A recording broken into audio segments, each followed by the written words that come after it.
Hey, good morning and welcome everyone. I'm Rick Duncan from the G1013 Morning Show, and thank you to the group for having me here today to kind of keep things moving along. Thank you all for being here. We are in for it in just 264 days. Is that right? I think so. All right. So it's going to be huge, and of course, total solar eclipse. And the tagline, I love it, the best place to be in the dark. I was not asked to be on the committee for that. I was thinking Wayne County, where the sun don't shine. Like, that was, or Wayne County, like The Purge, only without the violence. Something like that. We're mooning you. No, that's, anyway, so thanks for being here. We're going to have a lot of information, a lot of people coming up to give you more about what's happening and what's going on. And we are expecting a lot of people. And I know it's hard to believe the numbers that are going to be thrown around today, but it's all true. And it's going to be crazy. And to get this whole thing started, let's introduce Mary Walker. And Mary's going to give us all the details from Richmond and Wayne County Tourism. Mary?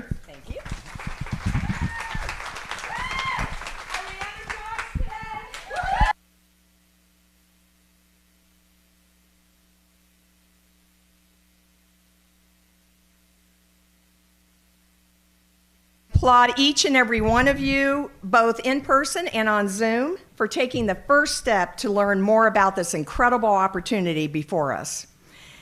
As you see on the visual, this is what's called the Path of Totality. So it crosses 15 states from Texas to Maine. So that small path, and then that the middle line on the next slide. So that is, when you see Wayne County, that is the place to be. The whole 2 lines, 3 lines total, that's called the Path of Totality, but the center line is where the eclipse is the longest. So when we look at our eclipse numbers for Wayne County, our longest is in Downton Township. Did I say that right? Woo! Right next to Hagerstown, and it's 4 minutes. But even the smallest, which would be in the Richmond area, it actually is 3 minutes and 48 seconds. So it's 12 seconds less. So minimal kind of differences there. So you can see, here's what we're dealing with, and this is Premier. In 2017, the eclipse, the maximum duration of totality was only 2 minutes and 40 seconds. So when we think about places like Hopkinsville, Kentucky, who had it in 2017, they had over 116,000 people for 2 minutes and 40 seconds. So ours is 4 minutes, double that. So twice that many people then are expecting that. Well, we're expecting a lot, as Rick had said, and you'll hear more later as well. But what we have done through our Eclipse Task Force, we represent Wayne County. So we're not just Richmond, we're also all of our communities within Wayne County that you can see here. We created a website that is in your packet, and we have 3 websites that all go into the same website, meaning that for those out in Wayne County, they can use the URL that says WayneCountySolarEclipse.com. For Richmond, they can use RichmondSolarEclipse.com, and then we secured another URL, which is 2024IndianaEclipse.com. They will all go to this website, and this website will be a one-stop shop for visitors, for locals, etc. So as you create events, you have things that are going on that need to be promoted, you need to call the Tourism Bureau, and we'll have a form that you can online put your events, but this will be the place that we're directing all visitors and locals to go to for more information. So as you saw coming in with the high energy music, thank you, Roxy, we have created, working with Infinite Print, we created a logo that you can see for those who are working today, our shirts. We wanted to create a logo that kept the brand intact but was consistent throughout. So working with all of our smaller communities within Wayne County, we have taken this logo, and then to give each community their own space, they have, instead of Richmond, it would be Hagerstown or Centerville or Cambridge City, etc. And so with that, we also have for printers that may be in your area, Infinite Print, again, thank you, Infinite Print, for creating a printer's toolbox that your printers can use. So they've done all the work for you with regards to having the logo and the layers and all of that. So if you have an interest with that, if you're going to be doing merchandising, we would really suggest that you get that toolbox, because all of that work has been done in advance. But it was really important for us as a task force is to keep the continuity, and because we all are a team. It's not one city that's going to do better than others. We're all going to experience anywhere from 50 to 100,000 people in a 3 to 4 day period, with Monday, April 8th being the day of reckoning, so to speak. But one of the things I would also, for those of you who may know people on school boards, et cetera, we have several of our school systems that have called an e-learning day for Monday the 8th, April 8th. And if your school hasn't done that yet, please encourage them to do that, because the eclipse is going to be occurring about 3 p.m., and that's about when the kids are going to be on the buses. That's not a place for them to be. If they, as Wes will talk about a little later, the safety, wearing glasses, and it's also going to be congestion when the eclipse is over. So I would really suggest, if your school system is not having an e-learning day yet or have not made a decision, I would really suggest that you do that. With regards to, I've had a lot of comments saying, oh, where do I get that shirt, or the cups, how much are they? So Infinite Print, again, in their infinite wisdom, I know, okay. You haven't had enough coffee yet, I know. They have, if you didn't pick one up, you might pick one up on your way out, but on the registration table, there is this catalog, and then other printers throughout Wayne County, again, through Infinite Print's courtesy, they will have things as well. And it may even be that the printers working together, so everybody doesn't have to have a lot of the same thing. Maybe they work together and say, well, I'll do this if you'll do that. So there's all sorts of collaboration that could occur. But this catalog you can buy retail, or if you're interested for your business or your not-for-profit organization or your community to buy in small or larger quantities, pick up one of these.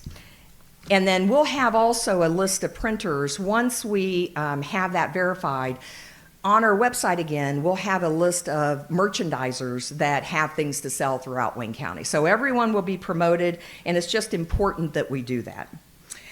So our Wayne County communities, our businesses, our not-for-profit organizations, both large and small, have a huge financial opportunity before you. A once-in-a-lifetime event in the form of attracting visitors to choose Wayne County through creative event development, cool merchandising, providing unique lodging, food, and shopping opportunities. Planning now is the key word. Planning now so that we can properly welcome thousands of visitors, with the end goal of each and every visitor leaving Wayne County with a positive experience and wonderful memories. But again, I stress to all of you and those on Zoom, it is imperative to start proper planning now to creatively accommodate thousands and thousands of visitors to our communities throughout Wayne County. It is coming, and we absolutely need to be prepared. We need to minimize complete chaos and replace that with maximizing our opportunities in order to take full advantage of this, again, once-in-a-lifetime event. I realize all of this sounds cliche, but it is going to happen, and it will happen the week of April 8th. It'll be here before we know it. We only have 9 months before the day. As you said, 264 days, not very long. We must begin, whether you're a community that's here, whether you're a church, whether you're a not-for-profit attraction, lodging, retail, restaurants, all businesses, the arts. It's so important to begin to plan now in addressing, especially for communities, the not-so-fun infrastructure type of amenities, such as porta potties, hand washing stations, police, fire, EMTs, traffic, establishing multiple viewing sites with good ingress and egress, as well as creating unique events to draw visitors to your facilities and their money into our communities and our businesses. Take advantage of this phenomenal once-in-a-lifetime opportunity before you. Wayne County will not experience another total solar eclipse for 1,000 years. We have amazing assets in our attractions, our businesses, organizations, and our people here in Wayne County. Let's show them off to others. Think outside the box, be creative, but most importantly, have fun with it. Thank you. And thank you for coming.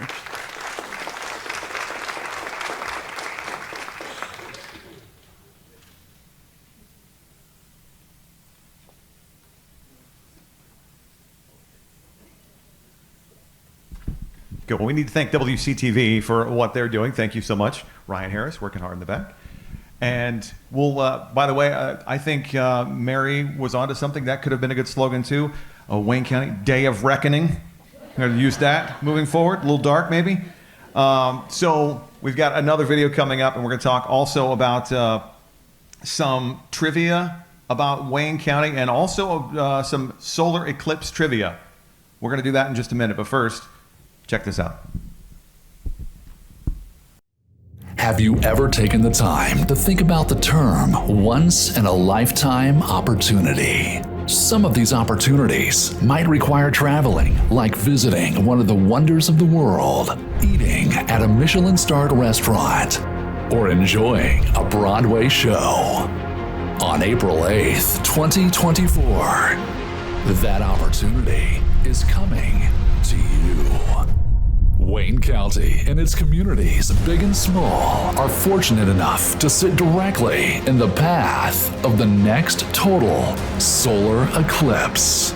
This means our communities will be fortunate enough to play host to an estimated 50 to 100,000 people seeking accommodations, restaurants, attractions, multiple viewing locations, and events. Because of travel accessibility to major highways, rural roads, and optimal viewing experiences, Wayne County will become a bustling destination in the days surrounding this celestial occurrence. This provides our county, its businesses, and its not-for-profits with a huge economic impact opportunity and a chance to highlight Wayne County, Indiana, and all of its amazing assets and people. This is a once-in-a-lifetime opportunity for our county to stand out uniquely. After all, the next total solar eclipse will not happen here for another 1,000 years. So let's be ready to put Wayne County on the map as the best place to be in the dark.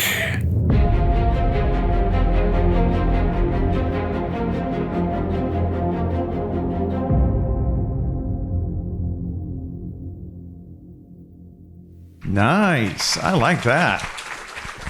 In a world where there's a total solar eclipse.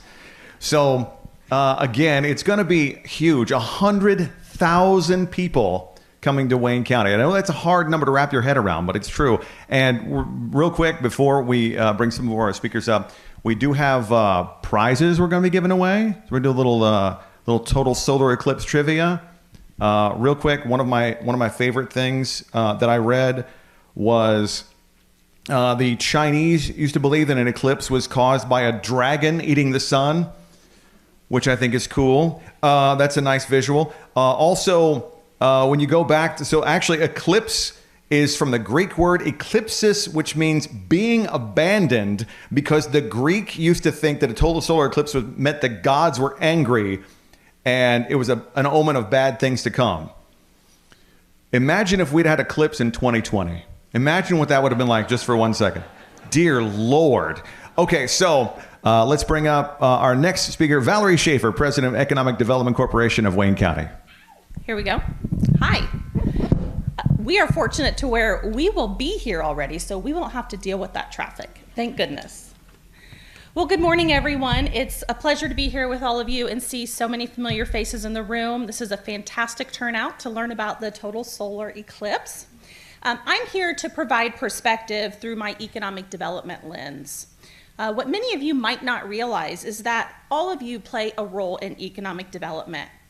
Attracting investment is not just the role of the 5 residents who work in my office or our elected officials throughout the county. Each of us has an opportunity to be an advocate and a cheerleader for Wayne County through everyday encounters with people. Visitors don't wear a badge or have anything on them that identifies them, so we never know who is visiting our community either for leisure or here to scope out their next business venture. In my line of work, I host visitors frequently that are evaluating our community for large-scale investment projects. I am not with them 100% of the time, and in fact, many of them often make a visit to the community before they ever contact my office. They do this to assess the community and to interact with strangers to find out what it's really like to live and work here. I would love for all of you and your staff to know that they can help make a positive influence on business investment decisions just through everyday interactions with your customers or just people out on the streets. A prime example of this comes from Randy Templin, the former general manager of Dot Foods in Cambridge City. He once shared with me that when the owners of Dot were evaluating the community to invest in a multi-million-dollar food redistribution center, that the deciding factor was a positive interaction with a citizen at a gas station. That resident went out of their way to show true Hoosier hospitality when asked about the community and answered numerous questions by the owners of Dot. I have to believe, had that positive interaction not have occurred, that we may not have Dot Foods here in Cambridge City today. In addition to attracting new companies, the EDC is now helping with the role of attracting new residents to Wayne County. Whether it's through the Make My Move remote worker incentive program or our Home in Wayne campaign that helps our existing businesses attract new workers. We know how important it is to always present a friendly and welcoming community. It's a known fact that most people will visit a community before deciding to relocate there. The Eclipse event in April presents a great opportunity for us to provide a lasting impact and potentially convert visitors to residents if we provide them with an excellent experience. Lastly, I want to mention the potential economic impact of this event. While the true financial impact on the community is not yet known at this time, we estimate that the influx of anywhere from 50 to 100,000 visitors for numerous days will be quite significant. Think about how this event could more than double the county's population for several days. These visitors will be spending money on food, lodging, shopping, and recreational activities. We already know that many hotels are already sold out, and all of our Airbnbs are booked leading up to this event. As Josh Imhoff recently shared, Hopkinsville, Kentucky estimated an impact of $30 million in 2017 for the solar eclipse that brought more than 100,000 people to that city of just over 30,000. I applaud the Total Solar Eclipse Committee for their work to capitalize on this great tourist opportunity, and I want to thank all of you for being here to be a part of it. So let's work together and make Wayne County shine. Thank you.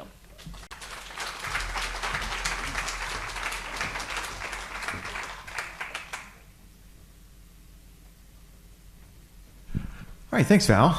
So real quick before we continue on, How about, was there anybody, we saw what happened in Kentucky, the people who were there. Is there anybody here who saw the eclipse in 2017? Really? Okay. Carvin Reinhardt, what did you see? Well, I Darkness, and he sits down. Yes. No. Okay. I wanted to get as close as I could to Carbondale, Illinois, but I knew there was going to be so many people there. So I searched around and found Metropolis, Illinois, which is just south of there. And it's a small town, probably about the size of Cambridge City, I'd say. The people there were absolutely wonderful. And the eclipse itself, it's like if you've seen a partial eclipse, it's not the same. It is really dramatic, and it's actually scary. You can understand why the ancients found it terrifying. It looks like an angry eyeball in the sky. And that hole with the moon, it looks like a hole that's cut into the dome of the sky that goes to eternity.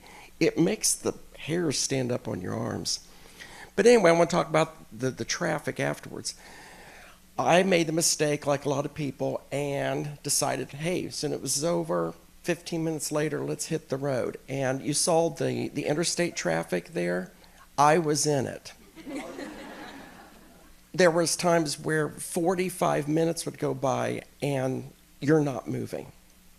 So let's encourage people when they do come to stay a little longer. But what will happen is the moment it's over, it's going to be chaos, because you're going to have a huge amount of people that'll say, hey, the show's over, and it's going to be backed up all over the county for hours.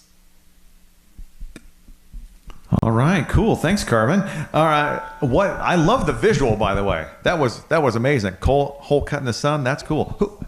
Who else saw the eclipse?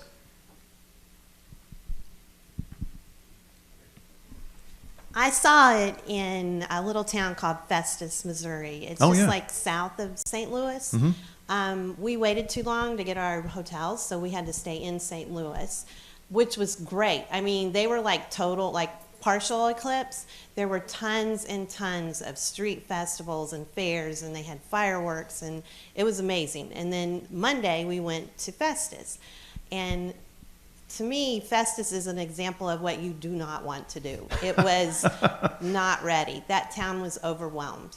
The biggest mistake I think they made is that they planned their festival in a park. And so it was kind of like if we wanted to send a Colts crowd to Glen Miller all at the same time. And so we were in the road to get into the park, and we never made it.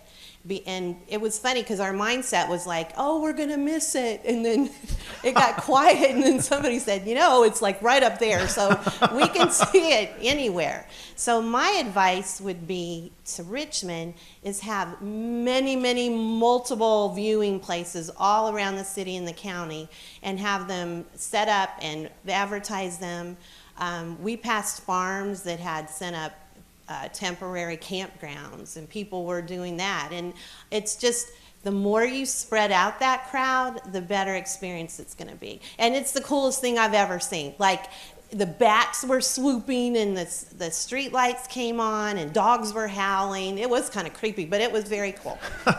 It sounds nearly apocalyptic. That's awesome. So, well, here, let's give you a shirt. We got a shirt for you as well. So there you go. Congratulations. Thank you for that. Anybody else? Yes, right there. Hello, my name is Jim Shigaris, and I've been a professional photographer in Richmond for the last 30 years. When the eclipse came through the last time, I didn't just go photograph the eclipse. I researched and studied it, how to do it, for about 4 months, daily, online. Everything I could learn about it. And I went to Hopkinsville, and there is a line of totality, but there's another term, greatest totality. And there is a big difference. And when at Hopkinsville, when you talk about being ready, they were ready down there. My wife and I had a spot picked out in the country that was the #1 spot to be, but you can't just end up on somebody's land. Somebody owns that land. So the little slideshow they had showed a farm, campground.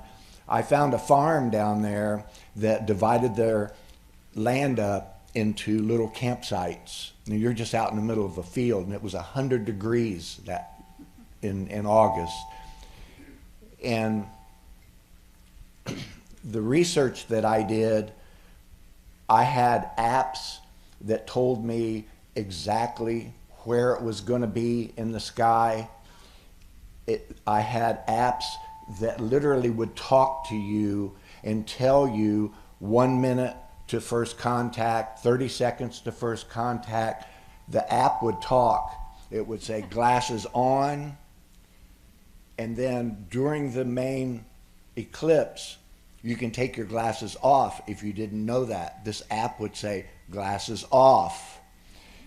And there were guys in this campground from IU with $30,000 telescopes. There was a guy from NASA that had ham radio equipment set up because they were going to be doing long distance transmissions to see how all of that affected the atmosphere.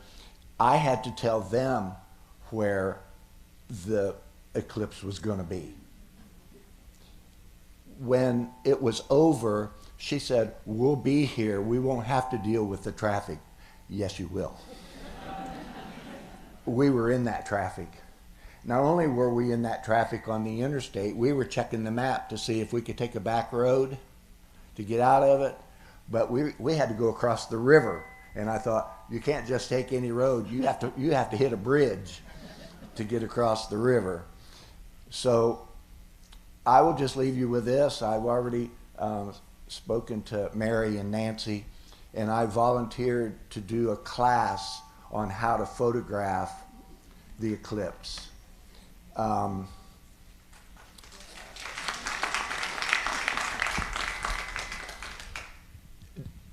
You want to get started early, you have to have viewing glasses. They will sell out. You have to have filters for your camera lenses. They will sell out and you won't be able to get them. Now, you can just go photograph it on the day of the eclipse and you'll get something. People around me, they didn't know what they were doing and they got pictures. But if you know what you're doing ahead of time, your chances are going to be much greater.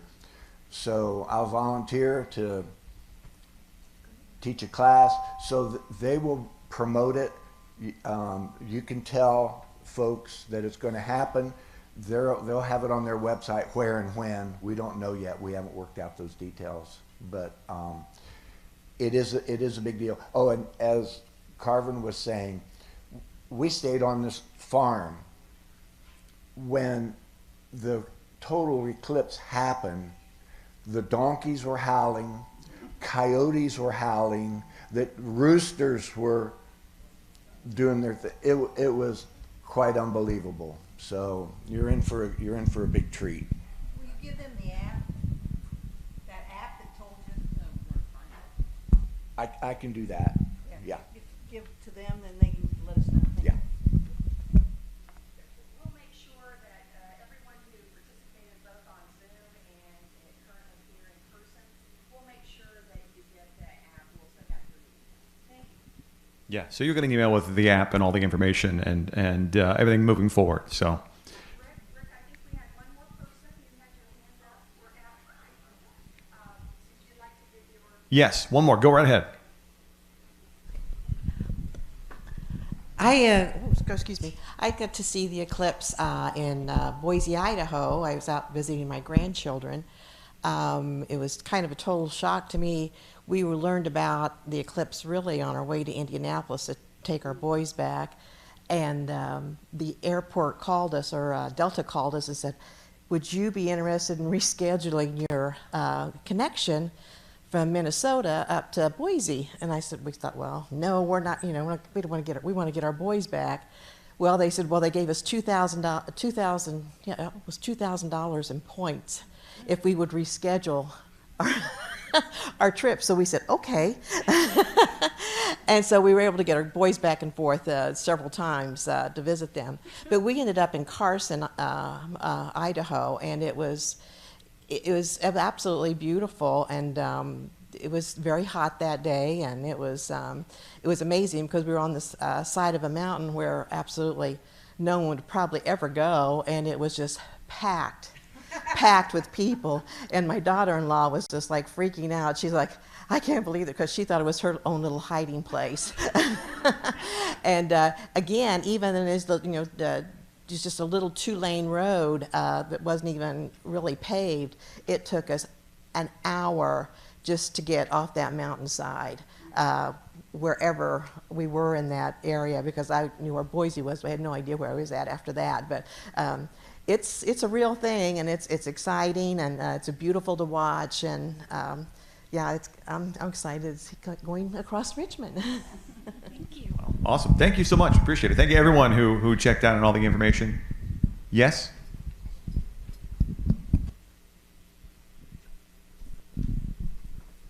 Hi, I'm Pam.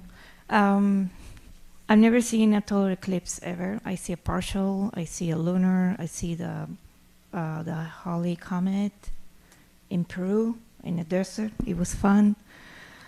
What I'm worried, because I work for in the schools, is that day is the school day, and it's testing time. Yeah. So. Well, I think earlier we were mentioning most of the schools have already taken an e-learning day that day. So. Oh, that would be great. Yeah. Exactly. Okay. Yeah. Alright. So the kids get the day off so they can stare at the sun. Yes. So. Safely stare at the sun, of course, safely stare at the sun. Hey, Rick. Yes. I've got something from Josh Imoff before Tracy talks, and it's kind of pertinent to what she's going to say. Yes, Josh. Well, I've never seen the solar eclipse, but my mother-in-law and sister-in-law were in Georgia and saw the eclipse, and they saw it in a small town, 20,000 people or so. And they were so smitten with that small town that they've since traveled back to it every summer. And that's kind of their summer getaway vacation now. And they found it because of the eclipse. So. Thank you. Oh, that's awesome. So, so the angry gods paid off. So that's good. All right, so next up, we're going to talk with Tracy Robinson. She's going to talk more about businesses and not-for-profits are going to be dealing with and what they have to expect moving forward during the total solar eclipse. Tracy?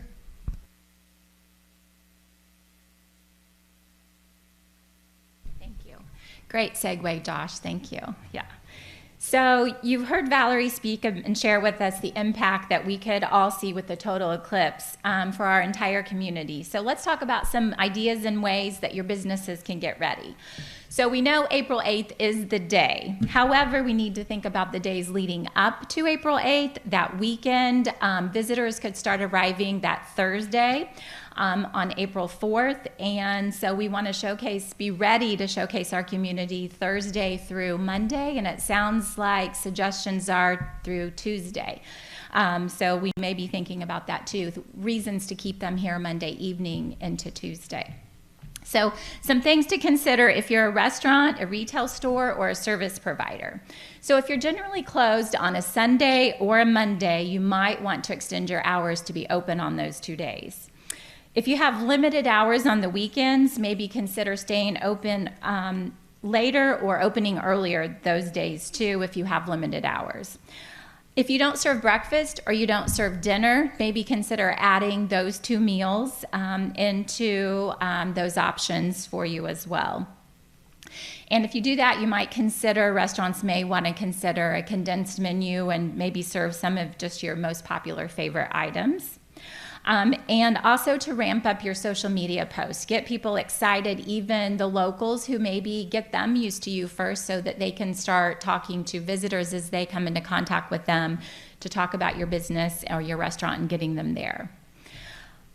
And the big subject is extra staff and volunteers. Don't throw things at me. I know that's already a bad subject to try to get enough people to work, and now we're saying now you need extra. So as you all can imagine, first impressions are going to be key during this time. So we need to ensure that the front of the house and the back of the house are both well staffed. So now's the time to call in those favors from your friends, your family, your regular customers, and any volunteers that you can think of. Maybe think of nonprofit organizations that you're affiliated with that maybe could be available to help volunteer at your business during this time. Start early getting help and getting those volunteers to help you, because we're all going to be looking for those same people. So we only are a community of a certain size, and we're all going to be vying for the same people. Beg if you have to. Start mowing their grass, washing their windows, whatever you can do. Get them on your side and get them committed to you now. So some other things to kind of think about, talking about that first impression for extra host or hostess at the front door to seat people, just extra people to just keep people supplied with water at their table, get them drinks. If you serve adult beverages, maybe some extra bartenders, extra dishwashers and bussers, and then promoting making reservations on your website and your social media. Make sure that your website is current and up to date, as well as your social media. And some of this can be extra people, and we're not thinking of how you can pay these extra. These are volunteers you can get to help you, to where it's not that extra money out of your pocket. It's just for the good of the community. So some ideas of planning for unique events. We need to have things to do for the visitors when they get here. We don't want them to have all that idle time during the day. So some ideas might be to plan tailgate parties. Definitely make good use of all of our green spaces, your patios, your parking lots, anywhere where you could fit in people and have some type of an event. Think of, if you're the type of business that could maybe do some science programming and experiences, things to do if you love science for all ages. We need to think of things that we can have for youth to do as well. Maybe do photo booths at your business so you can create lifetimes of memories. When they look back through their photos, they see your logo, your business in their photos. Rooftop parties could be fun. Now, some of you have good rooftop areas. Don't get dangerous there. Give out glow-in-the-dark party favors. Trivia has been very popular these days, so maybe plan a celestial trivia. Have live music. Have the bands playing songs that have the words sun, moon, stars, eclipse, and darkness. It can be done. Roxy did a great playlist for us today. So just creative ways to think about things, because if you think about it, if you hear, oh, somebody's already doing that or somebody's doing something similar, it won't matter, because we're going to need lots of space and lots of events. You could even have a costume contest. And one suggestion is maybe to partner with a larger business or corporations. Several of those encourage employees to have volunteer hours, so that might be a good place, but get to those large corporations early, so you can maybe snag some of their volunteers. Most of all, we want to make it fun and engaging for our visitors. It's our time to make an impression and put Wayne County on the map. You never know, they might love it, as Josh mentioned, and stay, want to come back, at least come back. So now's our chance to shine through the darkness. So it's going to be a fun time, so let's see what we can do to shine through. Thank you. It's going to be a great time.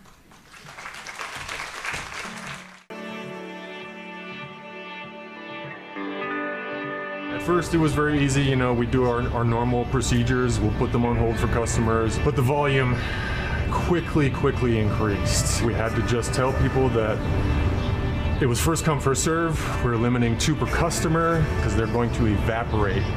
And they did, over and over again. Sometimes customers would be mad at us. It's like, well, what do you mean you ran out? Why didn't you order more? It's like, well, I thought 2,000 was enough. We never ordered 2,000 of anything, and we sold out. And we ordered 2,000 more, and we sold out. And we ordered 2,000 more. We had a line in the store from the reception desk, probably going almost to the middle of the store, of about maybe 100 to 150 people waiting and hoping that they would get some Eclipse glasses, the final ones. You gotta have it thing. It's like Beatles tickets. It's like sandbags in the flood. It's like almost panic mode. Oh, I gotta have them. Finally, right up until the eclipse, and we finally sold everything we had. In my 37 years, I can't think of any one product that created this much excitement. It was like, well, where are you going to watch it? You going to a party? You going to the stadium? Yeah, a phenomenon. You're going to watch the eclipse from a stadium? Hopefully it's an outdoor stadium. That would suck. Okay, so next up, though, we need to find out more about the science behind all of this. Obviously, we've heard about the economic impact and what it's going to do and everything involved. There's so much and so many people and the traffic, and there's a lot. But the economic impact and everything that goes with it sounds like it's going to be definitely worth it. But for the science of it all, we turn to Dr. Wes Tobin. He's an observational astronomer and teacher of astronomy and physics at IU East. Dr. Tobin? Okay, so they invited a professor to talk about science. Be prepared for the quiz.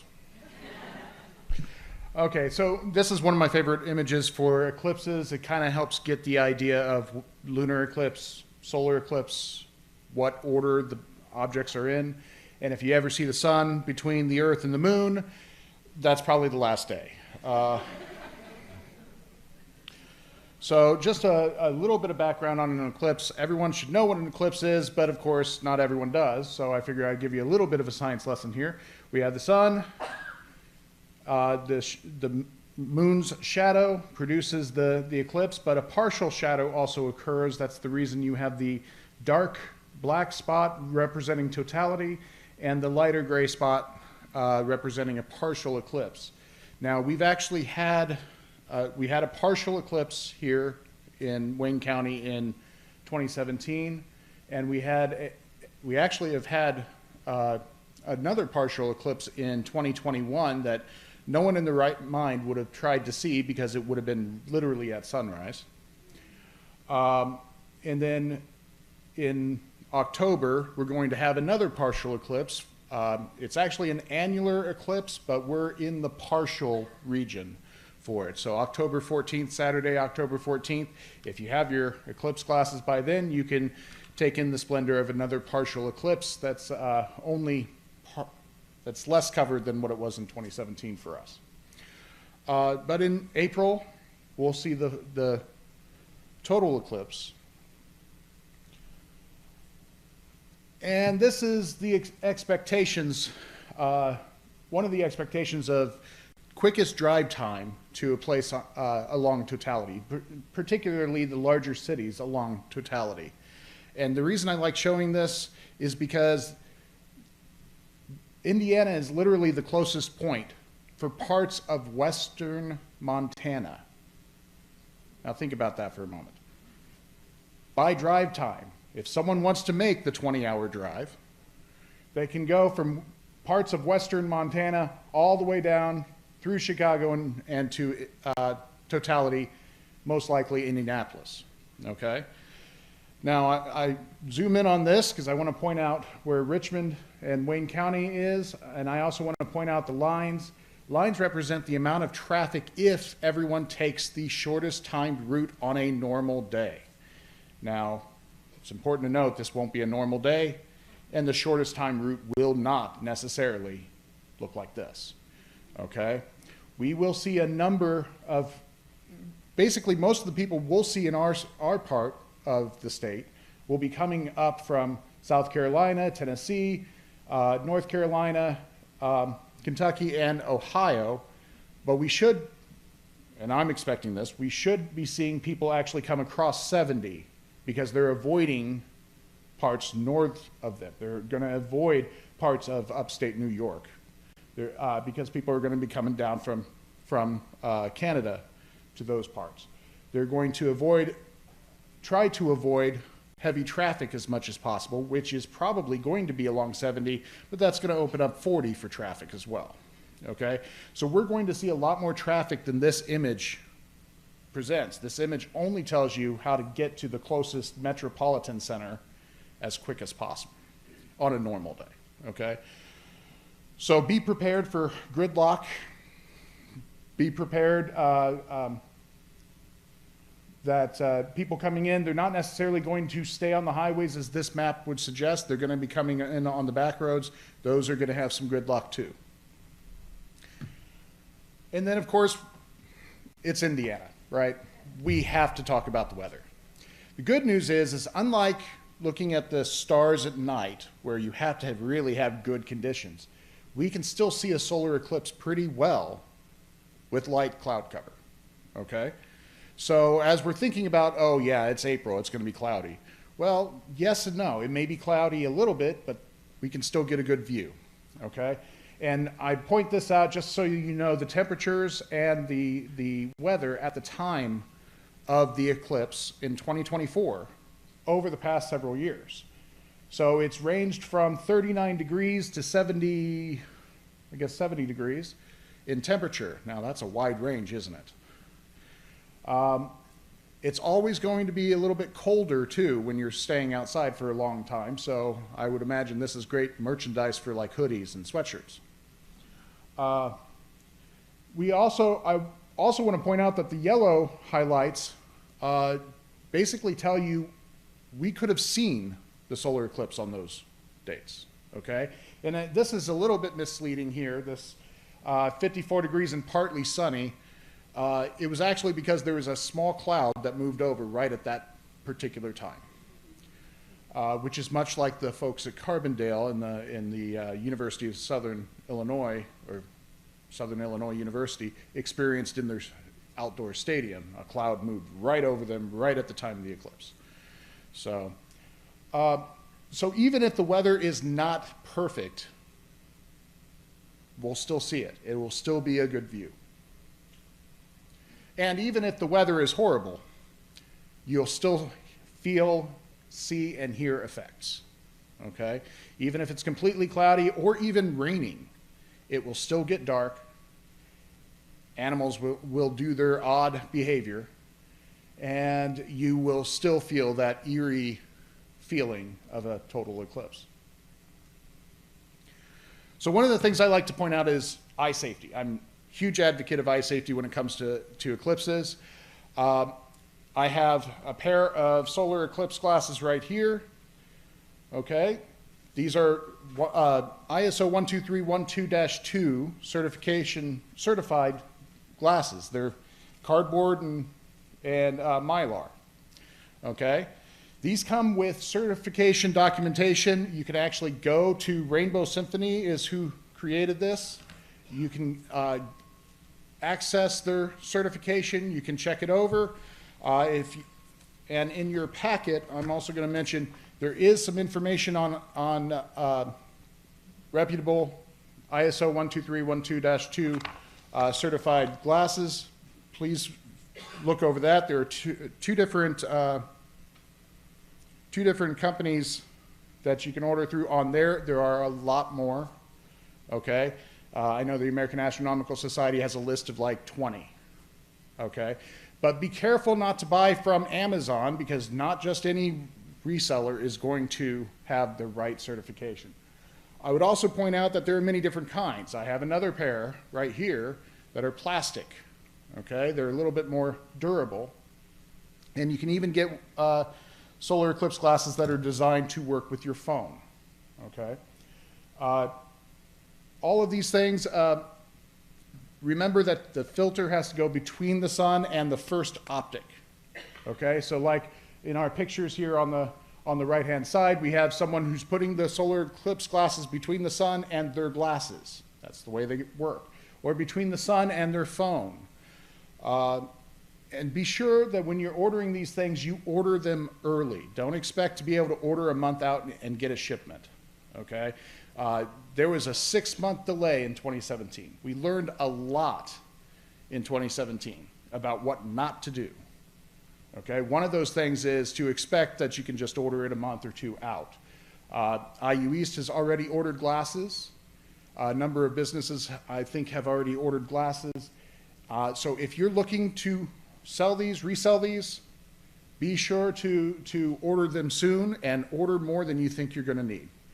Because all it takes is a pinprick or a scratch, and they need to be thrown out. Okay? It's not safe after that. Now, something that many people may not understand is this is like a 3-hour event, roughly. But you're you're not wearing the glasses for 4 minutes of it. So for the first portion of the eclipse, while it's in partial, you got to wear the glasses. Okay, that's an hour and 15 minutes of wearing your filtered glasses. Obviously, they're going to want something else to do while they're doing that, right? Now, after the total eclipse, it's also an hour and 15 minutes of wearing glasses with only 4 minutes or so, a little less, in between where you can take the glasses off, okay? So they're going to be looking for something else to do during this eclipse as well, but make sure that they have the eclipse glasses for the partial before and after. Now, totality, a couple of things to remember with totality is totality begins after the phenomenon called Bailey's beads, which you can see at the bottom of the image on the right, or the diamond ring effect, which is a very bright spot that very much appears like a diamond ring. Totality begins after that. Totality actually begins when it becomes invisible through your eclipse glasses. So once it's invisible, once you cannot see it through your eclipse glasses anymore, then you can take them off. Okay? When totality ends, it ends just before Bailey's beads or the diamond ring might appear on the other side. Okay? That's when you need to immediately put them back on. And I want to point out that while the app is good, I know you've all probably experienced an app that didn't know exactly where you were located, or maybe didn't get the time right. So don't trust the app. The app's good help, but don't trust the app, don't trust the timer. Trust your eyes when you know you can take off your glasses and you're not going to look away at that point. You're going to keep watching. But immediately when you see Bailey's beads, that's it. You got to put them back on. Don't take the chance, okay? Remember, your eyes don't have pain receptors. Now, expectations near totality, of course, shadows will change. If you notice, they kind of look like partial eclipses. The light looks like partial eclipses coming through the trees there. And you can actually use this to your advantage. Bring a colander. Let the light shine through the pinholes of the colander, and it will create little partial eclipses in the shadow. Okay? Fun things you can do. You don't have to have eclipse glasses to enjoy the partial eclipse in other ways. But during totality, we've already heard about it. Birds return to their nests. Animals do weird things. They may be calling out like, what's going on? We don't know what's happening. Nocturnal animals may appear, so beware of those skunks. And of course, the temperature does drop. Okay? So not only will it actually feel colder, you might even have a slight breeze before the total eclipse actually starts, but once it gets there, it will drop by another 10 to 20 degrees. Okay? Now, totality, one thing to remember is what will it look like during totality? Well, this is a great picture in my opinion. You have totality there in the sky, but along the horizon, it will look like it's twilight. It'll be dark enough you can see stars, but the twilight will seem backwards. Okay, it's very eerie feeling from that respect. But don't forget, if it gets dark, your parking lights will turn on. In this picture, I like this picture because it shows all the lights along roads and parking lots have turned on in the background. Okay? So if you're wanting to look at, you want to get a good spot for the solar eclipse, my recommendation is right around Labor Day, right around 3 o'clock, see where the sun is relative to the place you want to be. Okay? If there is a parking lamp anywhere near where the sun is, in your view, go somewhere else. Okay? Right around Labor Day is about where the sun will be on April 8th, 2024. And then finally here, yes, I know, a professor gets up in front of you and starts talking. You always want to hear that word finally. This is a view from the air, but I want to point out that there's good science going on too. You can point out 4 different planets in the sky during this totality. Okay? 2 of them will actually be fairly close to the sun, but completely visible. You'll also be able to see the constellation Orion. So be prepared for some of these things. You might have a chance to look around. Don't just stare at the sun. I know it's beautiful. I know it's a very unusual thing to see, but notice what else you can see too. And I would like to kind of add to one point about safety with schools. Right around this time, people are going to be looking up at the sky. Some are still going to be driving while looking at the sky. Anyone see a problem with that?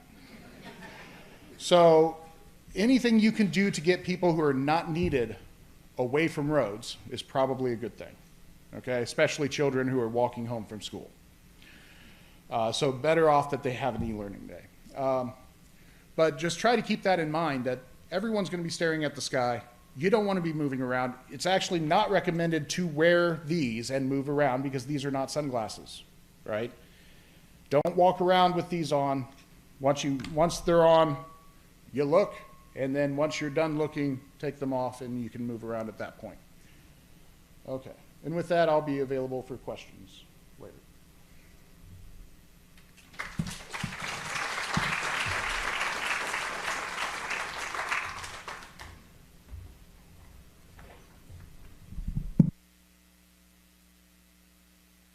All right, so before we finish up and take questions and we draw for the gift baskets, I got one more Eclipse dog, okay?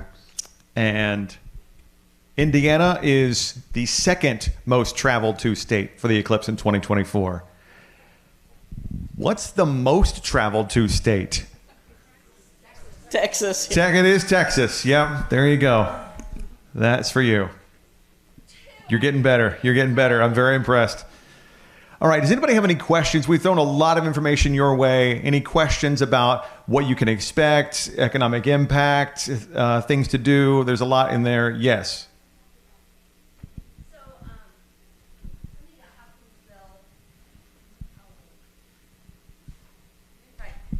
Something that we saw Hopkinsville did was they had great big open spaces. They also had food trucks and things like that. Do we have a local farmer that we're partnering with lots of acreage that we can just kind of direct cars to? Do we have opportunities for food trucks? Do we have those types of things prepared already? I'm sure that you have lots of things prepared, but I just didn't know that'd be a great way to bring revenue to a local farmer too. Point. Anybody from the committee want to address that? Mary Walker? There she is. I would just say that that is a great idea, and what we would rely on is our communities to know their farmers. To start hooking up with those now and seeing what possibilities there are. So please start doing that. Make those connections. That's a great idea, and that's how it's going to work. Food trucks will be at a premium. So if you haven't secured one and you want to, you'll obviously have to probably go out of town to secure that. I know, I believe Cambridge City secured some out of Fort Wayne. So, work with your farmers. That's a great idea. But start that planning and connecting now. Any other questions? Yes. I just had a question about the wow factor. Do we want to turn lights off so that that doesn't happen? Like if we have street lights that have that auto on, is it something that we want to do, or is it something that is it cooler that they do see the lights go on? You know what I mean? Like which direction, does anybody have a suggestion on which direction to go? That may be personal preference, but safety wise, I imagine you'd want to be, because I imagine you wouldn't want your area to be in complete and total darkness if there's people around. But, or maybe you do, I don't know. People falling down and tripping over stuff, I don't know. Well, that's what I'm wondering, because we're a campground, and so we're in an area. I'm going to take this to Dr. Tobin. Okay, so the sky will be like a full moon. It will actually be a little bit brighter than a full moon, so safety concerns are probably not going to be that significant when it comes to having light to see and walk around.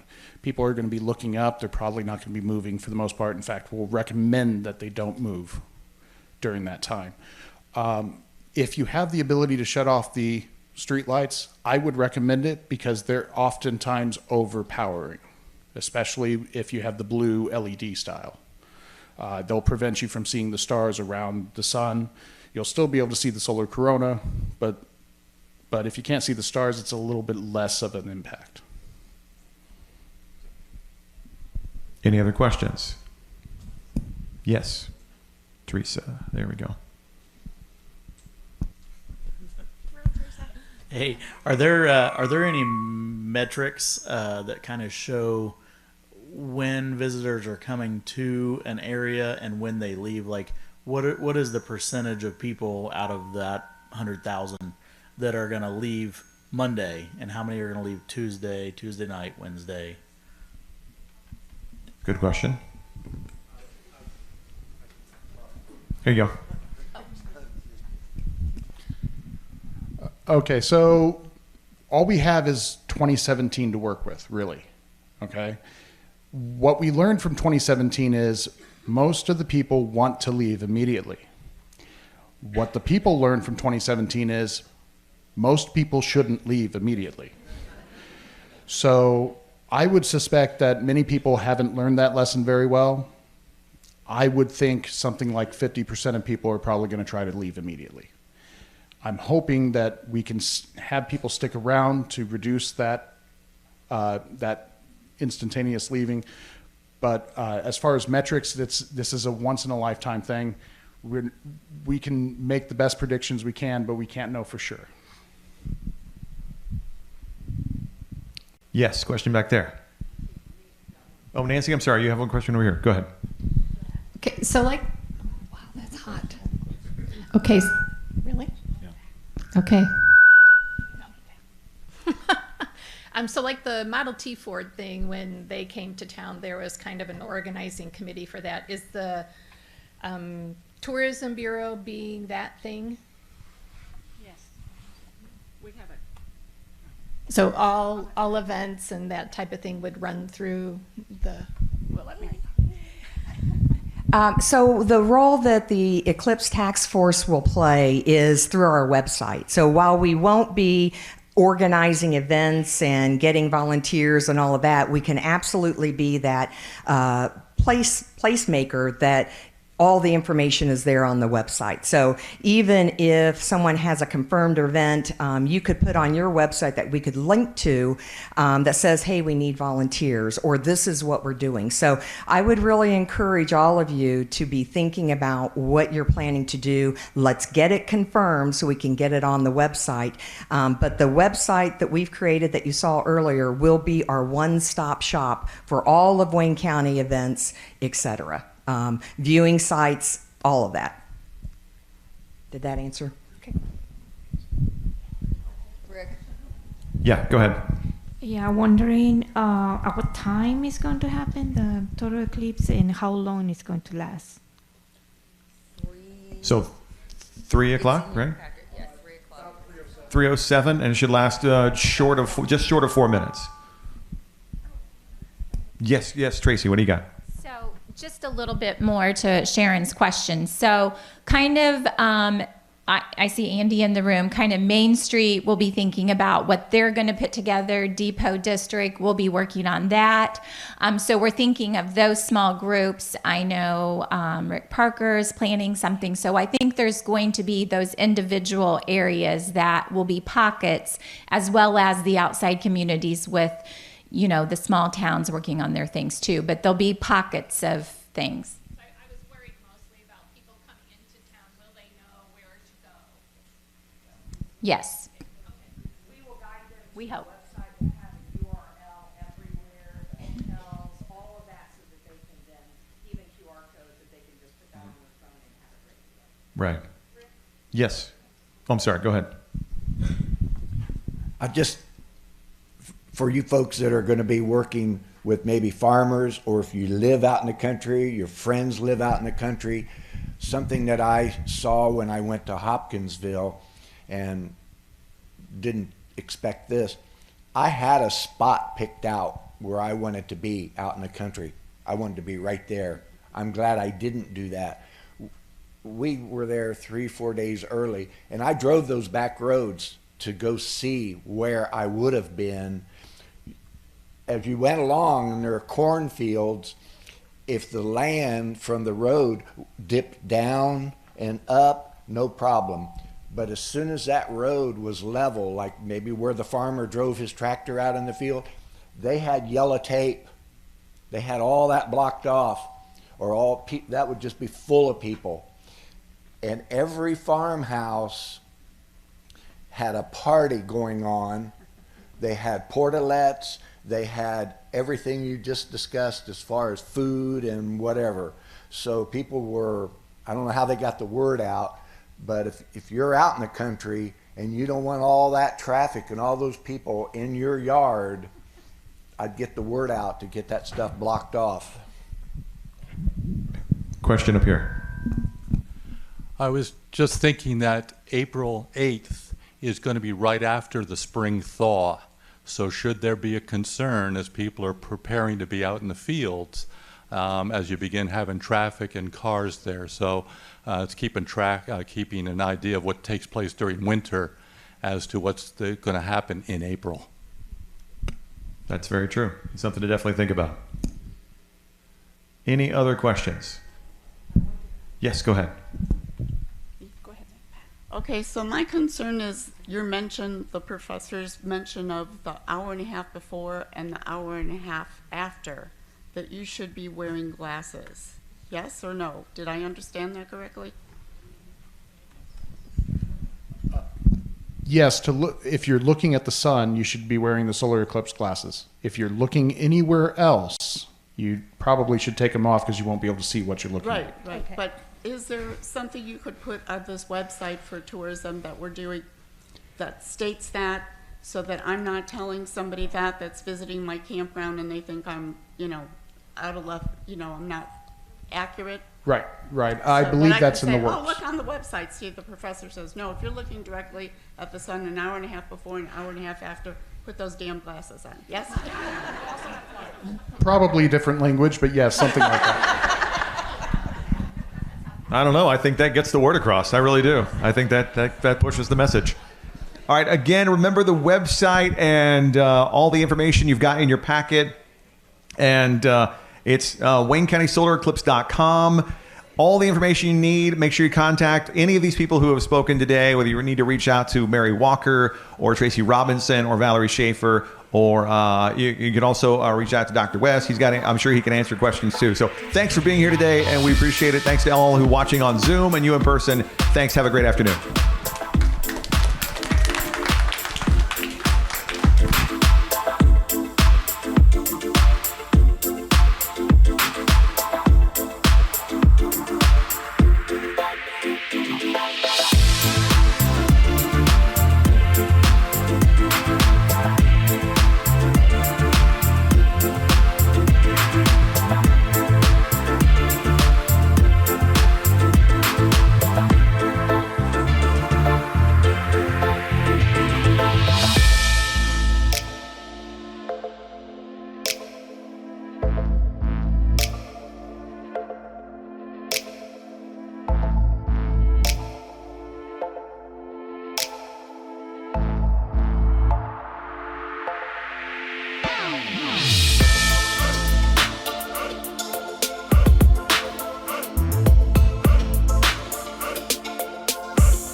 The upcoming solar eclipse in Wayne County is a once-in-a-lifetime event, but it's crucial to remember to protect your eyes. Looking directly at the sun during an eclipse can cause irreversible damage, and regular sunglasses won't protect you. Only use glasses with ISO 12312-2 certification. And for younger children who may not fully understand the risks, it's our responsibility to ensure they're safe. Double-check that their glasses are certified to filter out harmful rays. To learn more, visit richmondsolareclipse.com. The April 8th solar eclipse. It's a sight to see, but only with the right protection.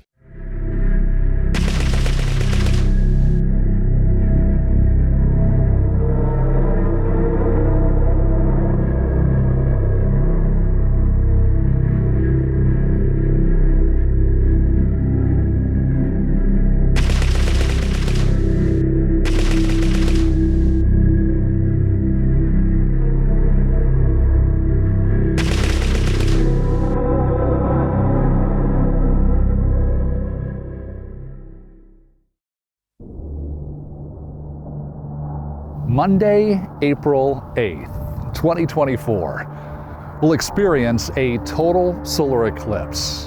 We're in what they call the path of totality.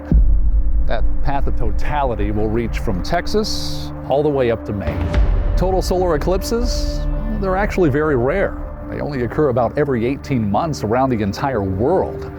And typically they're about 100 miles wide. And guess who is smack dab in the middle of that path? We are. What makes this total solar eclipse so special, though, is the fact that North America will not experience another total solar eclipse until 2044. That's 20 years from now. So WCTV is excited to join in the celebration, and we took some time to visit the Wayne County Convention and Tourism Bureau as they host their Welcome Center and Eclipse Countdown celebration and unveiling. It's hard to believe, but on April 8th at roughly 3 o'clock in the afternoon, all of this will go dark.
Want to keep you all on time here. Oh, we have the sun and the moon. Can we give them a big round of applause? Woo! Yeah! You guys can come on up here. Yeah. This is what will happen at the eclipse, is that the moon will move slowly around the sun. So, appreciate everyone coming today, and this event that will happen in 45 days from today will be the biggest event you have ever seen. So really get prepared, get your groceries, your gas, all of those kinds of things, seriously, because we're gonna have an onslaught of visitors that will be coming in. And what do we, as Hoosiers, do? We do Hoosier hospitality. Yes, so get that ready as well. It is my extreme pleasure to introduce to you our first speaker, Mayor Ron Oler. Ron, would you come? So who's excited about this thing that's going to happen when? When is it? All right, cool. This is going to be neat. I mean, Richmond's been on the map for a long time. You know, we have such a rich history. I love Richmond. I hope you do too. We have a long, rich history, but this is going to put us on a different map, so to speak, of the science and the interesting things that happen here in our future. Our future is really bright because of this. Is that a good slogan? The eclipse makes Richmond's future bright. Anyways, I digress. She's right about some traffic issues, but we're working hard on that. We have a great police department and fire department. We're working hard on We have this plan together for how we'll handle traffic issues. There's 50-something events going on. We have permission from the FAA to close down a runway at the airport. We're expecting maybe 1,000 private planes to come in to watch this. These are the kind of things that people come from all around the world to see. So I don't know if you paid attention last year to the heat wave out at Death Valley. I happened to be watching the news one night, and he interviewed this young man in a strange accent. He's like, I came here, I wanted to experience 130-degree heat. I'm like, where are you from? I'm like, I'm from Belgium. I was like, what? So the interviewer said, yeah, we just got in our jet and came here because we wanted to experience this. So that's kind of the crowd we're expecting for this eclipse is kind of that crowd.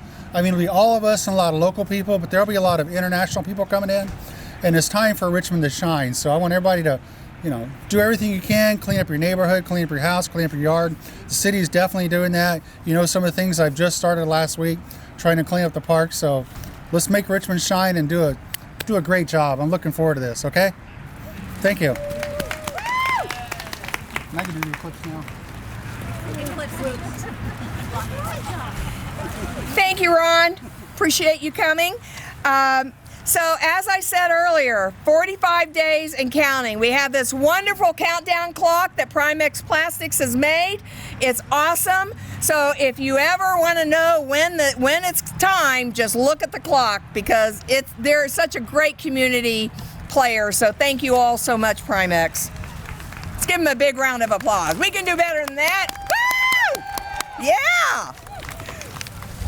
So some of you may or may not know, but the total solar eclipse goes through 15 states in the United States. And what we've been told is that Texas and Indiana are likely to be the two most populated states with visitors, primarily because of access roads. So when you think about Richmond, Wayne County, we've got I-70, US 40, US 27, 35, 38. So it makes it a really great destination and easy to get in and easy to get out. When we also look at why Indiana and Texas may be the two most populated states, it's also because of the duration. So if any of you, how many of you have been to an eclipse before? Any of you? All right, cool. So you know what I'm talking about when we say duration. Wayne County is going to experience 4 minutes, which is the longest duration for the total solar eclipse. Back in 2017, when this young gentleman went, it was only 2 minutes. This is going to be double. And so when you got your glasses, you should have received also a safety card that will show the different time frames at each community within Wayne County, but they're all within that 4 minute, 3 minute, 59 second time frame. So with regards to information, we have, this is where you're at right now is the official Eclipse headquarters. We also have an official website that you can get on, and it's a one-stop shop for all information eclipse-wise. It's WayneCountySolarEclipse.com and also RichmondSolarEclipse.com. They go to the same website, whichever one you can remember better, go to, but it has lists of events, viewing sites, all kinds of information, and that's where you need to go. It is constantly being updated. Events are being added, and as Ron said earlier, we have over 50 events throughout Wayne County that will be happening during this time frame. So those of you, I love you've got the viewer coming up. Wearing your glasses is an absolute must. The eyes do not have any kind of pain receptors, and so be very careful when you have kids, grandkids, and others. If you're looking up at the sun, make sure you have your glasses on, because the only time frame, and you'll see this on your card, very good, you'll see this on your card, the only time you can not wear your glasses is during that 4 minutes of totality. You need to be wearing them if you're looking up at the sun an hour and a half before and an hour and a half later. So make sure when you have your families and get-togethers that you really watch those kids and make sure that they're adhering to that, because it can cause severe damage and even blindness. So one of the things, and Ron hit upon this, is it's really important with all of these visitors coming in that we showcase our hospitality, because I'm a firm believer that you never know where your next piece of business is going to come from. So all of these 50,000 visitors that will be coming through our communities, you never know where they're from. They may be looking to locate a new business. They may be wanting to move. They may be our cost of living, and all of the wonderful assets and amenities that we have here are things that people want to come for and to stay for. So keep that in mind when you are seeing visitors. Be nice if they look lost, give them directions, etc. I would also be remiss if I didn't mention our huge first responders, emergency management, police, fire, sanitation, all of these city departments, county departments, and community town departments. They are all working really hard behind the scenes to make this a safe event. And so I know we have a few of them here, Mike and Julia and Pat, and then several others, but let's give them a big round of applause, because it is amazing. We have sat in on the meetings, and it is amazing the types of details that they are dealing with. Even things like communications. If you've got 50,000 people in a community or in a site, communications may be strained. And when you look at Indiana, there's 62 counties out of the 92 that are going to be in the path of totality. So even on a state level, all of those communication channels will be strained. So, you know, it's an amazing amount of work that is going into this, and all the organizations, the towns, the government officials, they have been working really, really hard to put on a first-class event. And this will be the biggest event in all of our lifetimes. When we think about the eclipse, the last one that Wayne County had was 1,200 years ago. How many of you were here for that? The next one, well, maybe. What? Oh. The next one that will be in Wayne County will be 1,000 years from now. So this is the time. Tell your friends, your families, get that information out, have them go to the website, the richmondsolareclipse.com or the Wayne County SolarEclipse.com to get all of your information. There'll be emergency numbers and all of that on there as well. So, well, we have jobs that our sun and moon are now having to do. I'm not sure if they're going to blow away or the speakers, but without further ado, I really appreciate, by the way, I did not introduce myself, and I apologize. Mary Walker, I'm director for the Wayne County Tourism Bureau, Old National Road Welcome Center. But I really appreciate all of you coming today, and tell your friends that this is going to be the biggest event they've ever participated in. So really excited about that. Without further ado, I'd like to introduce Wes Tobin. Wes, let you give your title. Wes is with IU East. He has been working with us over a year on all kinds of details, scientific. He's the one who made it a point to tell us about the glasses and the harm that this can do if we're not using these types of tools that we're given. So, Wes, I'll turn it over to you. Well, as she said, I'm Wes Tobin. I'm just faculty in physics and astronomy at IU East. I'm also a member of the Indiana Astronomical Society, and I've kind of been working on solar eclipse things for the region, even across the state. My focus is safe viewing of the eclipse. As some of you noted, some of you saw, I do have my solar eclipse or solar glasses with me so that I can look at the sun using those. I want to remind everyone, these are not sunglasses. If you try to use them as sunglasses, you'll probably run into a wall. But they're great for looking, this is great for looking at the sun. And when I looked up there a few minutes ago, I could actually see the group of sunspots that you can see through the telescopes pretty easily. But if you have good eyesight with a pair of solar glasses, you can actually see sunspots directly with the glasses on, of course. I also want to point out always always have a filter before your first optic.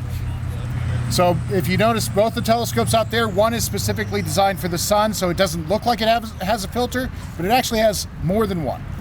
The other telescope I have over there has a very clear mirrored-like filter right in front, and that'll help protect the view through the telescope. Just like your camera should have a filter in front. And anytime you try to look at the sun, definitely have a solar filter that is the ISO 12312-2 standard. Okay? Pop quiz in 10 minutes. When you are looking, remember that the eclipse actually starts an hour, almost an hour and a half, about an hour and 20 minutes before totality. You need to be wearing your solar eclipse glasses throughout the entire time before totality. Then for 4 minutes of totality, you can take them off. Now here's a good question. When do you know when you can take them off? Well, when you're looking through your eclipse filter or your solar filtered glasses and you can no longer see the sun, that's the time you can take them off. Okay? Then 4 minutes of totality, but don't set a watch. It could be a little bit different, but depending on where you are. Okay? So instead, as you're watching, as soon as you see even the smallest points of light come out from the other side, making almost look like a diamond ring effect, or a set of bright spots that we would call Bailey's beads, at that moment, don't hesitate. Put the solar eclipse glasses back on. And then you have another hour and 20 minutes or so of eclipse remaining. But it's only that 4 minutes in the middle in which you can have your eclipse glasses off. And so I think that's all I had to say. So. And participate in the telescopes that you brought? Yeah, so we have two telescopes. They show different things. One shows a light that from an element hydrogen, so it's very red, but it will also give you a chance to see some of the solar flares right around the outside of the disk. The other one is just it just dims the light, so it's exactly what you would see if your eyes could handle looking at the sun unaided. In both, you can see the sunspot group. But I would recommend you look at both of them and actually see what it looks like. It may look a little fuzzy at times, but it's there. And if you don't see it, it's a good chance that there's a cloud that happened to get right in the way at that moment. Okay? Luckily for us, the clouds keep moving, so even if this were the weather on April 8th, we would still see totality. It would still get dark, animals would still come out, we would still feel the cool air with the sun being blocked, and even if clouds were moving like this, they would move out of the way for at least part of that totality. So we would get a good view. Okay? This is 50% cloud cover. This is actually roughly the same amount as what's predicted for April 8th. So if it looks like this, we're in good shape. Okay? Even thin cloud cover is kind of nice because you can see it moving right across the face of the sun. Now I have a question for you, Wes. Okay. So I've been doing a little reading, and it's my understanding, and correct me because I may be wrong, but when the eclipse is happening, we also should be able to see Jupiter and Venus. Is that correct? And Mars. And Mars. And Saturn, I believe. There we go. So you'll even get 4 planets. Well, during totality, you can just use your phone or your camera without any filter. But if it's not during totality, you really should have a filter in front of it, even if the manufacturer says otherwise, because why would you want to take a chance on an expensive camera, right? So definitely have a filter. If you don't currently own a filter, you can probably get those easier than eclipse glasses at this point, okay? If you can't get a filter, you can't get eclipse glasses, there's still ways of viewing the eclipse. Get out your favorite colander, okay? Or strainer, as my family would have called it. They have the little round holes at the bottom of it, and all you have to do is put it in the sunlight, and the light that goes through it is shaped like the eclipse, okay? So you don't actually have to have glasses to appreciate it. You just have to have the glasses to look directly at it. Right. And if any of you are thinking of taking photos or looking through your phone, you can certainly buy, they're called snap kits, and then we also have them on sale here too, but you can buy them online as well. But do have that, because that does as much damage if you're looking at the sun and the moon during the eclipse. So the best part about the snap kits is they give you a little Velcro piece where you can attach it, and it stays fairly secure. So, cool. Obviously, I've got them. Yeah. And they're easy to put on and off. Yes, they are easy to put on and take off. Great. Well, thank you for all of your help, Wes. And if you haven't seen the telescopes, when you get a minute before you leave, take a look. Thank you very much.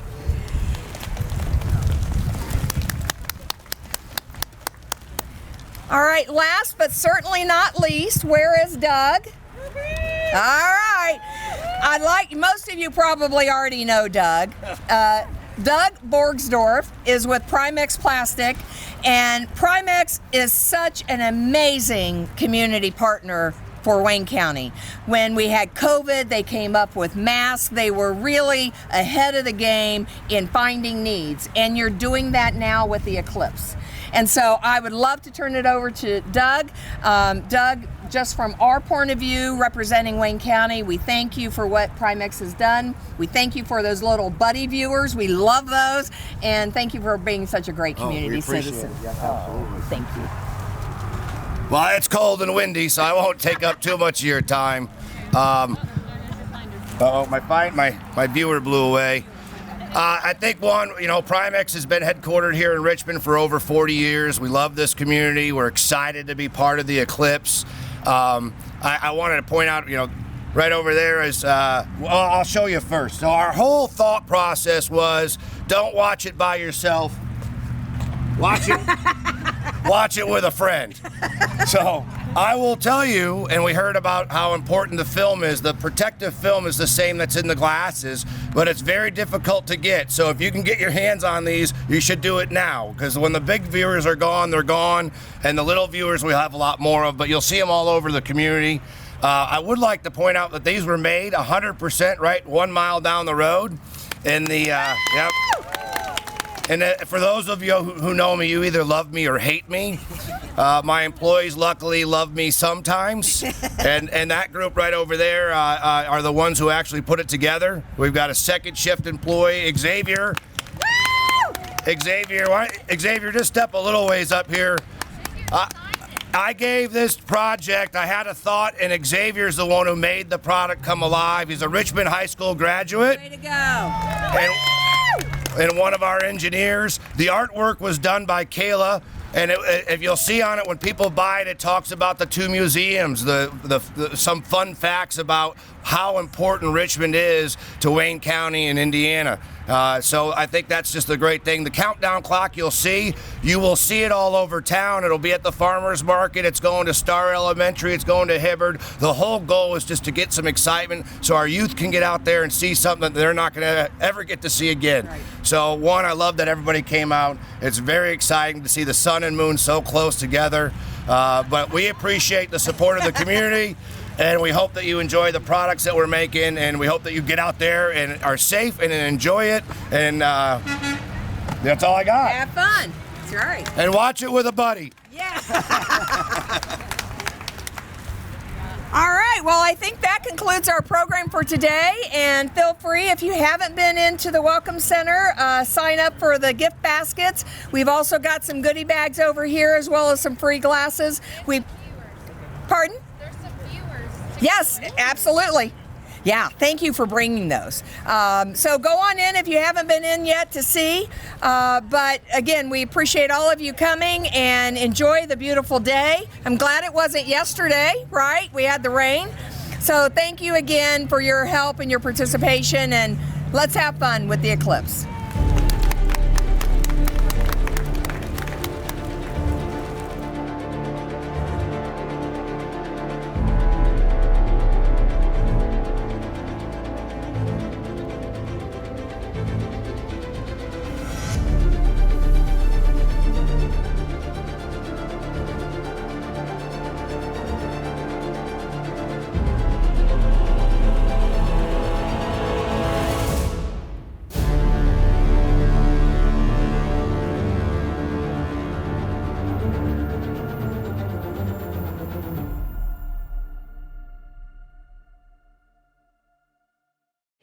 We are here at the Old National Road Welcome Center, known as the official Eclipse headquarters for our 2024 total solar eclipse occurring Monday, April 8th here in Richmond, Wayne County, Indiana. Appreciate all of the listeners, and we have some safety tips if you're going to enjoy the eclipse coming up. Things like glasses. You must wear glasses. At the Welcome Center, we have things such as a made by Primex, a buddy viewer, a buddy board, as one of my staff calls it.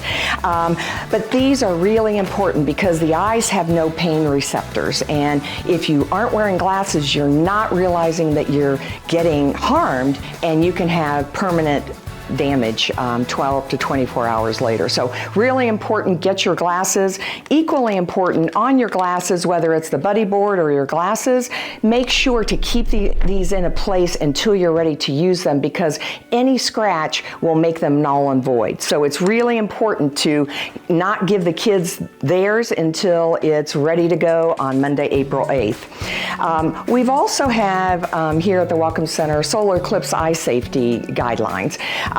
The eclipse will start at 1:42. That's the partial eclipse. That is the time where you need to wear the glasses. And the only time you don't have to wear your eclipse glasses are the 4 minutes of totality. As soon as that moon starts to move back over, you need to put the glasses back on. So it's really important to adhere, first and foremost, safety with regards to your eyes during this phenomenal event. We are thrilled about the total solar eclipse occurring in our own backyard on Monday, April 8th. For more information, visit WayneCountySolarEclipse.com. Over 50 plus events occurring in our own backyard. Be safe, plan ahead, and enjoy the magnificent event. Richmond, Wayne County, Indiana, the best place to be in the dark.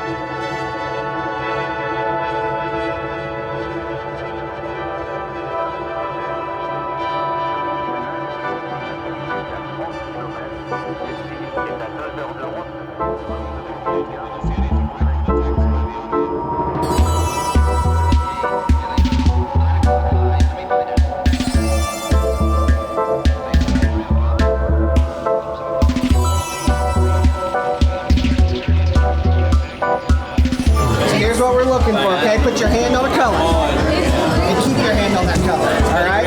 If it lands on your color, you get one of my cool prizes back here. If it doesn't, you get one of these prizes. You guys ready? Yeah. Ready? You gotta say, I'm ready. I'm ready. All right, let's go. We're looking for red. Yes. Yes. I have like blue. All right, before I get to your prize, you guys, ladies, you get to choose one of these.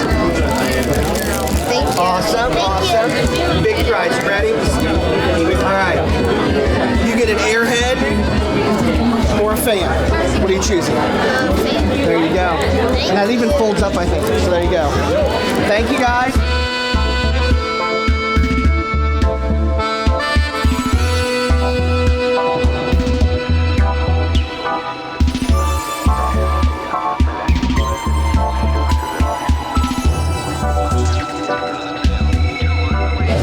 The black dog.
The April 8th solar eclipse could bring more than 50,000 visitors to our community. Much like a concert or sporting event, that many people in our area could overwhelm internet and cellular bandwidth. That means emails, texts, or calls may not go through as quickly as normal, or at all. Leading up to the eclipse, make preparations in advance to be without internet and cellular connections. Learn more at richmondsolareclipse.com. This message from the Wayne County Tourism Bureau. Wayne County, the best place to be in the dark.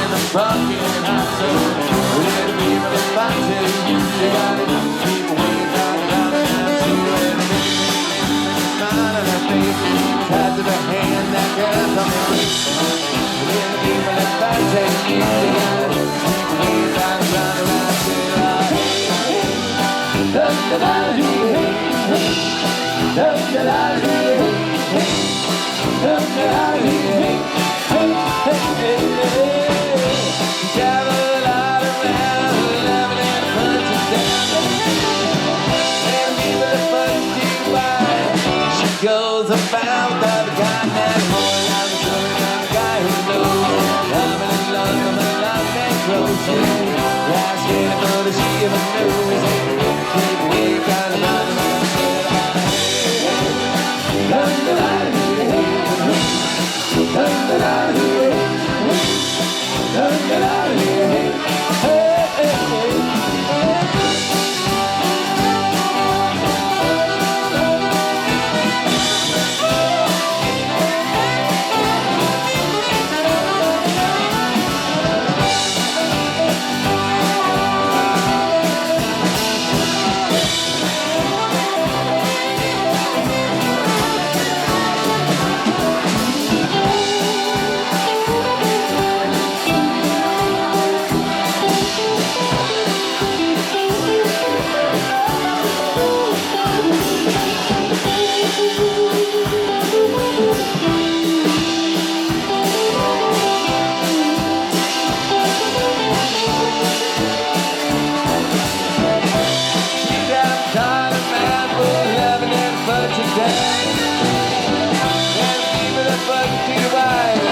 She goes about the guy that boy, I'm sure about the guy who knows. Loving and love, and my love back close.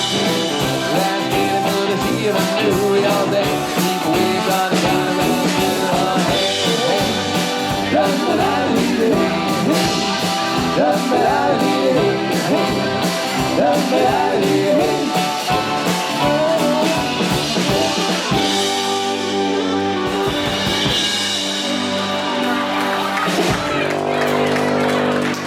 Bye-bye.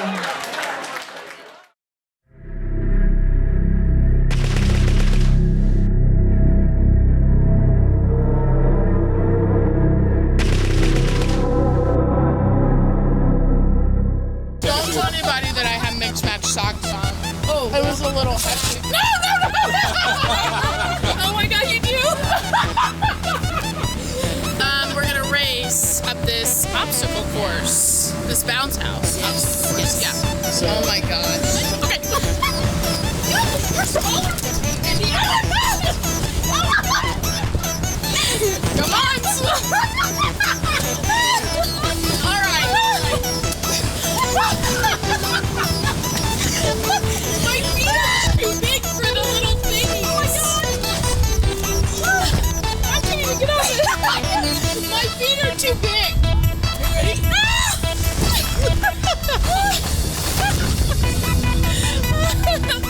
Oh my god. Our feet are too big for those little... Oh my gosh. Wow, that was good. I'm the winner. I'm the winner. Yes, you are.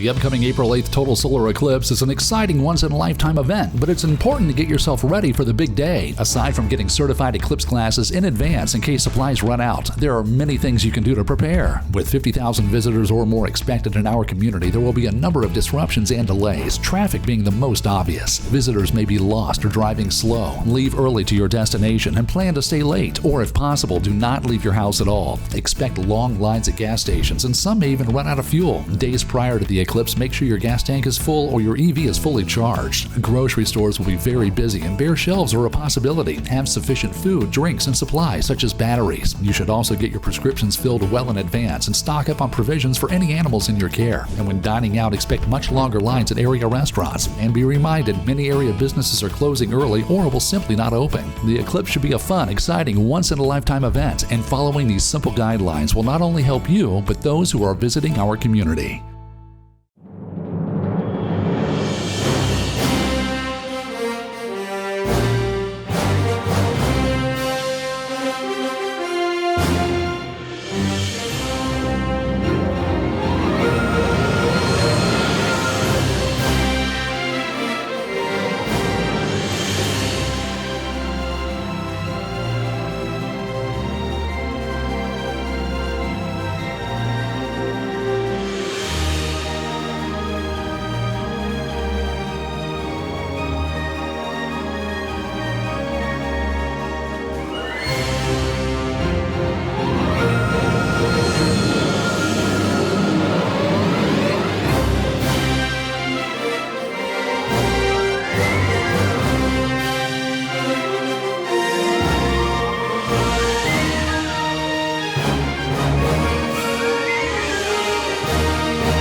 Hi, my name is John Duke with Wayne County Emergency Management.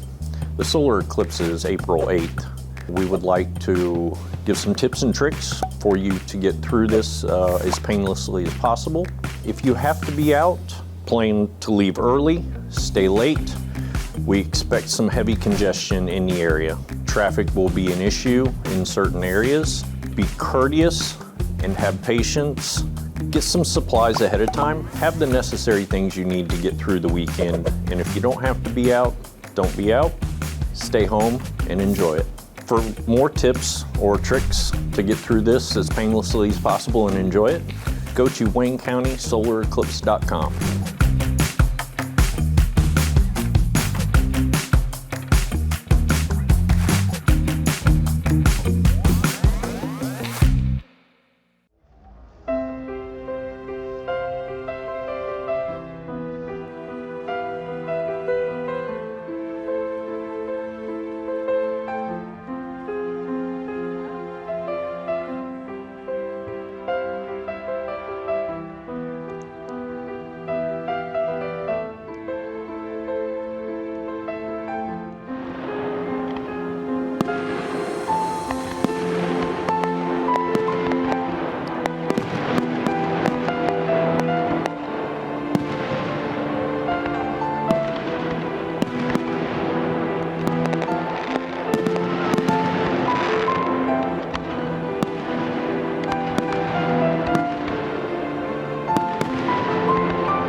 On Monday at 3:07 p.m., Wayne County will experience a total solar eclipse. With more than 50,000 visitors expected in our area, there is one site you can go to get all the information you need to know to prepare for this once-in-a-lifetime event. RichmondSolarEclipse.com. Find out about more than 80 area events, more than 20 local viewing locations, how to receive emergency alerts, and get local traffic information, special restaurant hours, and more. Visit RichmondSolarEclipse.com. This message from the Wayne County Tourism Bureau. Wayne County, the best place to be in the dark.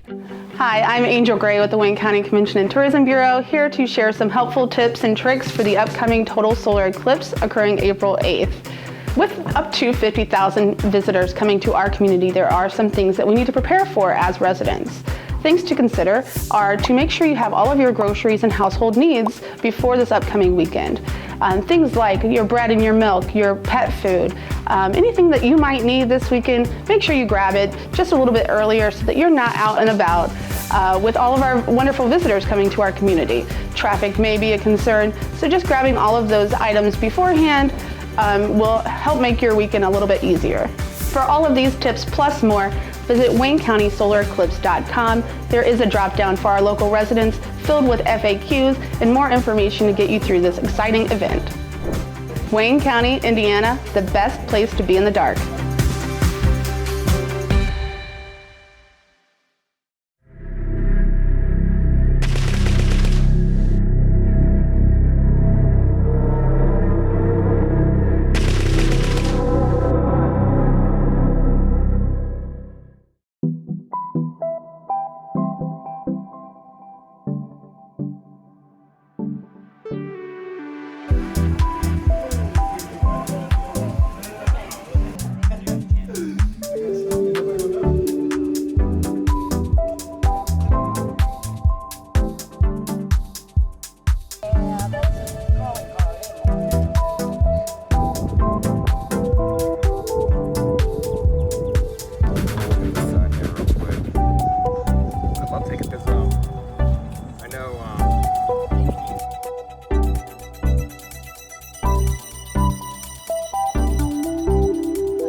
Where are you guys from?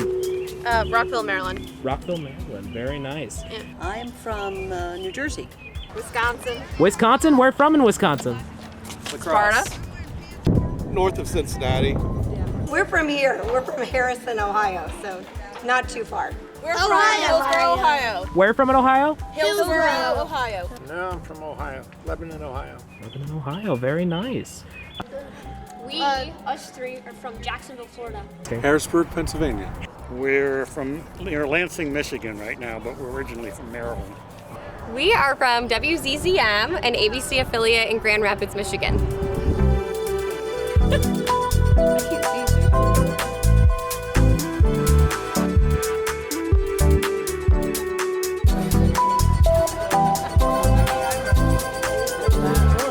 Oh, wait. Volleyball team, how are we feeling? This is great. Hey guys, how do you feel about this eclipse? Awesome. Unbelievable.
me, but I don't